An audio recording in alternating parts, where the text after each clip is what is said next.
In this video, I'm going to show you how to withdraw money from Sweatcoin. Now, Sweatcoin doesn't allow direct cash withdrawals to PayPal or anything like that. However, there are a couple workarounds that we can go ahead and do to essentially withdraw money from Sweatcoin into our bank account or any other, account you want to withdraw funds to. And there's actually two main methods that we can go ahead and do this. So let's go ahead and start off with the first method. So for the first method, you want to go ahead and open up the Sweatcoin application like you normally would.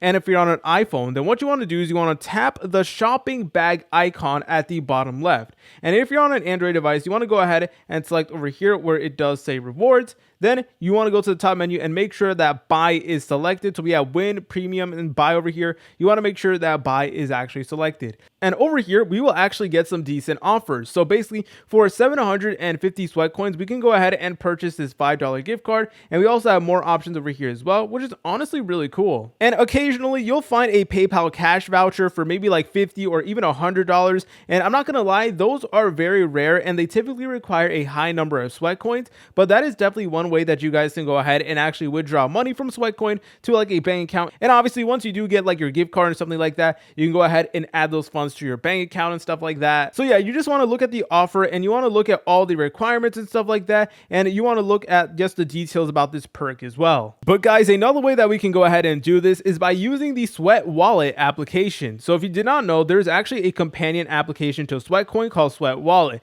and with Sweat Wallet we're actually able to go ahead and send crypto and stuff like that, and we can actually send it to an exchange where we can go ahead and then withdraw it to like our bank account or any other account or something like that. So let's just go ahead and open up Sweat Wallet, and obviously if you don't have the application already installed, then you want to go ahead and install it. Now you want to move your Sweat tokens from a Sweat Wallet to a crypto exchange that supports the network near, and some applications that do support that is KuCoin, Crypto.com. Unfortunately, things like Coinbase will not work because it doesn't support the Sweat coins directly. And basically once you're on that exchange, you want to trade the Sweat coin for a stable coin like USDT or another currency, and then withdraw to your bank account or PayPal if PayPal is supported, obviously. So yeah, you will need near tokens to pay transaction fees, and the process involves some complexity. For example, like setting up a wallet address if you don't have one already. It's honestly frustrating how it is so complicated to do something so simple, but unfortunately that is just the way it is. If you guys found this video helpful, make sure to leave a like and subscribe. I'll see you in the next tutorial.